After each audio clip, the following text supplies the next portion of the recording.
Hi friends, అందరూ ఎలా ఉన్నారు? వెల్కమ్ బ్యాక్ టు బెంగళూరులో ఆంధ్ర అమ్మ. ఈరోజు నేను ఎక్కడున్నానో తెలుసా? మన ఏపీలో ఉన్నానండి. అంటే మన ఆంధ్రప్రదేశ్లో మా అమ్మగారి ఇంట్లో ఉన్నానన్నమాట. ఈరోజు నేను వచ్చానని మా అమ్మ నా కోసం కోడికూర వండుతోంది.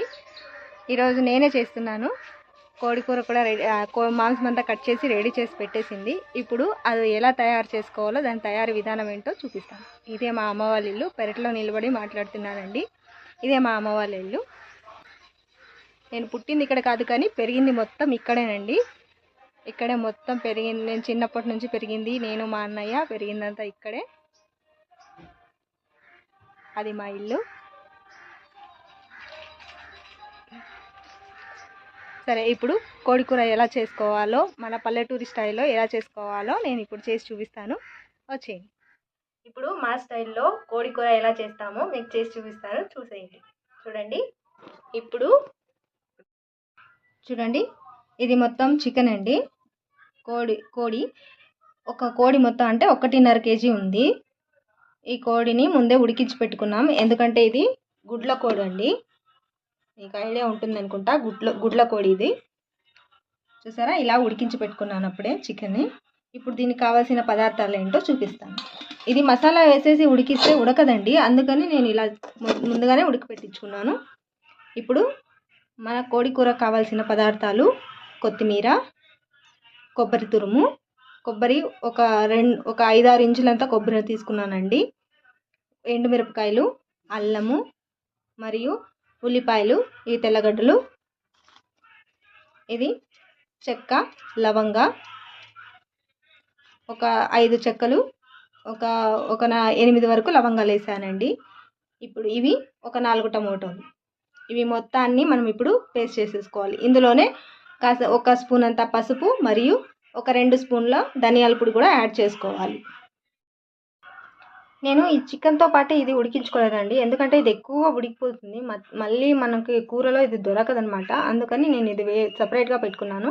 మసాలా ఎప్పుడైతే వేస్తామో ఇందులోకి, అప్పుడే దాంతోపాటు ఇది కూడా వేసేసుకోవాలన్నమాట. ఇప్పుడు ఈ మసాలా దినుసుల్ని మొత్తాన్ని మనం ఇప్పుడు పేస్ట్ చేసేసుకుందాం. ఇందులోనే ఇప్పుడు గుర్తుపెట్టుకోండి, ఇందులోనే ఒక స్పూన్ పసుపు, 2 స్పూన్ల ధనియాల పొడి కూడా నేను యాడ్ చేస్తున్నానండి. చూసారు కదా, ఇలా ఇది మసాలాతో పాటు ఉడికిచ్చేసుకుంటే ఏమవుతుందంటే, ఈ కోడి కూరని మనం ఎందుకంటే ముందుగానే మనం చికెన్ని సపరేట్గా ఉడికించుకోవాలండి. ఎందుకంటే మసాలాతో పాటు ఉడికించుకున్నామంటే మసాలా మొత్తం కింద అడుగంటిపోతుంది, అది మనకు మాడు వాసన వస్తుందండి. అలా రాకుండా ఉండడం కోసం నేను ముందుగా చికెన్ని ఉడికించుకున్నాను. తర్వాత మసాలాని రుబ్బుకొని మసాలాని వేసుకుంటాను. రండి, మసాలా రుబ్బేసుకుంటాను. అవుతుందా? పట్టుకుంటానులే. ఇప్పుడు చూడండి, ఇందులో ఎండు కొబ్బరి వేసుకుంటున్నా. ఎండు కొబ్బరి, అల్లము, వెల్లుల్లిపాయలు, తెల్లగడ్డలు అంటాం మేము, చెక్క, లవంగ, ఎండుమిర్చి,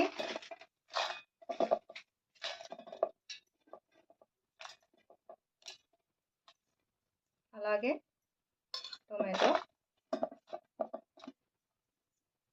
కొత్తిమీర. ఉల్లిపాయల్ని మనం లాస్ట్లో వేద్దామండి, స్మెల్ బాగుంటుంది కాబట్టి లాస్ట్లో వేస్తాను. ఇప్పుడు ఇందులోకే ఒక స్పూన్ అంతా పసుపు వేస్తున్నాను.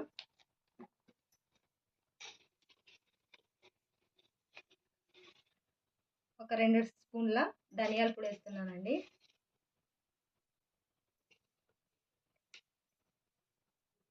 ఇప్పుడు దీన్ని గ్రైండ్ చేసేసుకొని బాగా మంచిగా పేస్ట్గా చేసుకుందాం. చూడండి, ఇలా మసాలా మొత్తాన్ని రుబ్బేసుకున్నాను, పేస్ట్ చేసేసుకున్నాను. ఇప్పుడు చికెన్కి, కోడి కూరకి మనము తిరుగుబతేద్దాం.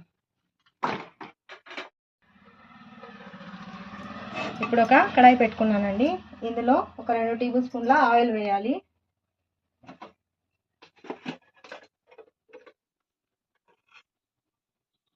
నూనె వేస్తున్నాను.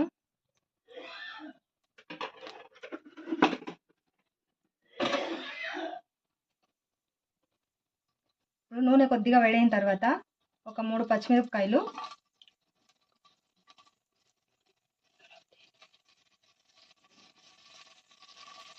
చిన్నగా తరిగి పెట్టుకున్న ఉల్లిపాయలు వేస్తున్నాను.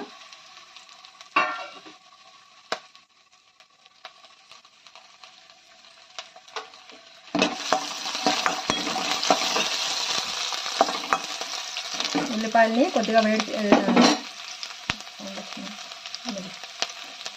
కట్ చేస్తాను. చూసారా, ఉల్లిపాయలు కొద్దిగా బ్రౌన్ షేడ్ వచ్చాయండి. ఇప్పుడు ఇందులోకి కరివేపాకు వేసుకుంటున్నాను. మనం ముందుగానే కరివేపాకు వేస్తే ఆడిపోతుంది, అందుకని నేను లాస్ట్లో వేస్తున్నాను.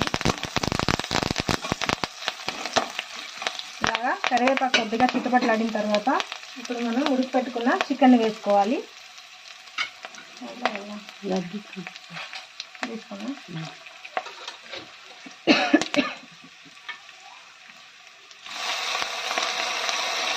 ఇలా ఉడికి పెట్టుకున్న చికెన్ మొత్తాన్ని ఇందులో వేసేసుకోవాలండి.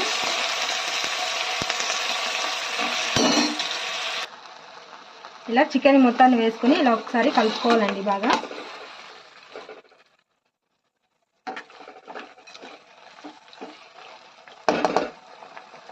అవి వేయకూడదు.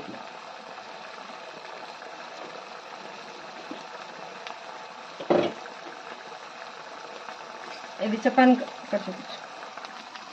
చెప్పాను కదా గుడ్ల కోడి అని. ఈ గుడ్లు మొత్తాన్ని ఇప్పుడు మనం కూరలో వేసేసుకుందాం.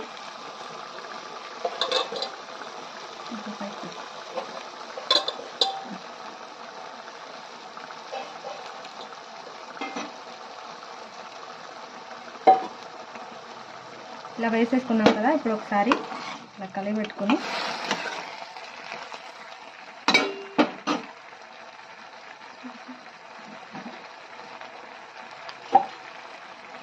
దీన్ని ఇప్పుడు కాసేపు మూత పెట్టుకుని ఉడికించుకుందామండి.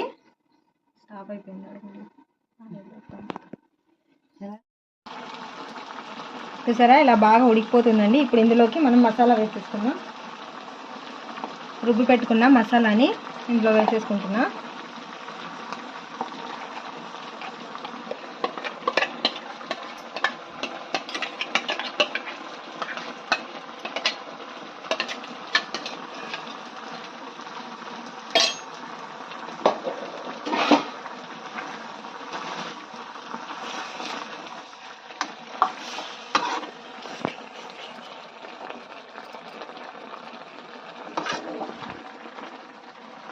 లైట్ పడే అట్లా ఉండు.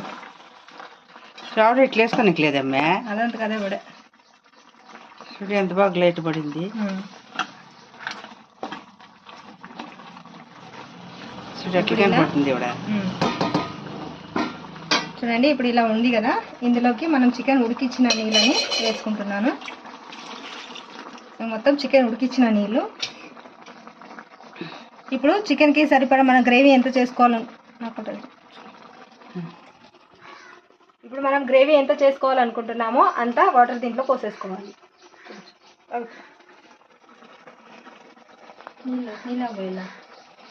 బిందులాంటివి. ఇప్పుడు ఇందులోకి నీళ్ళు ఇలా పోసేసుకుంటున్నా. ఈ మోతాదులో ఉంటే సరిపోతుందండి. ఇది ఉడికిన తర్వాత ఇంకొంచెం కాస్త గట్టి పడుతుంది అన్నమాట. ఇప్పుడు ఇందులోకి రుచికి తగినంత ఉప్పు వేసేస్తాను.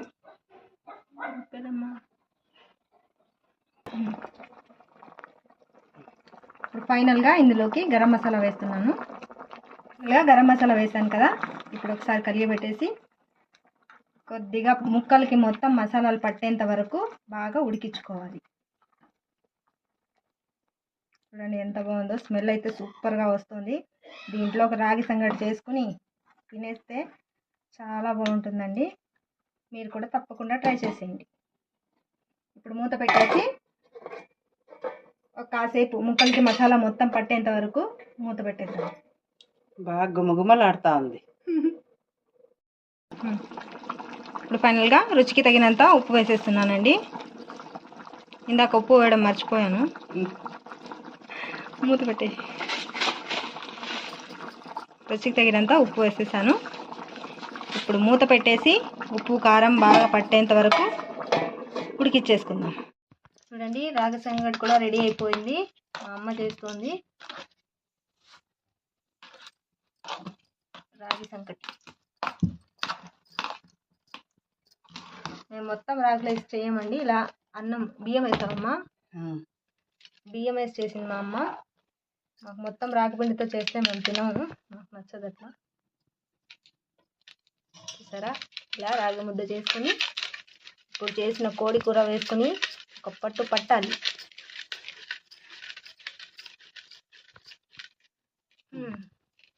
రెడీ అయిపోయింది.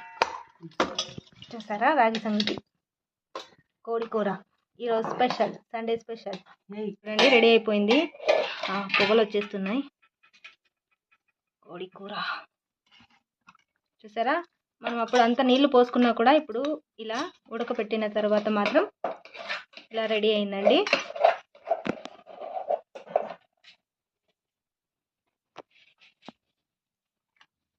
చూసారా చూడడానికి ఎంత ఎమ్మీగా ఉందో. ఇప్పుడు కొద్దిగా ముక్కలు వేసుకుని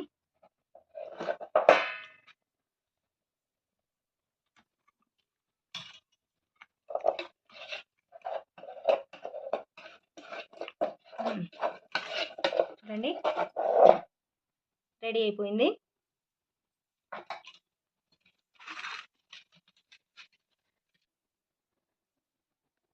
చూడండి కోడి కూర రాగి సంగటి టేస్ట్ ఎలా ఉందో తిని చూపిస్తాను.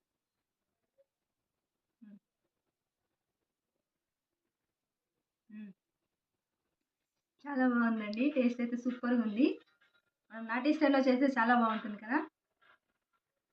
టేస్ట్ మాత్రం చాలా బాగుంది, నేను తినేయాలి ఫస్ట్. అలాగే ఇలాంటి వీడియోస్ మరెన్నో చూడాలనుకుంటే మా ఛానల్ని లైక్ చేసి, షేర్ చేసి, సబ్స్క్రైబ్ చేయండి. ప్లీజ్ నా ఛానల్కి సపోర్ట్ చేయండి. చేస్తాం సపోర్ట్.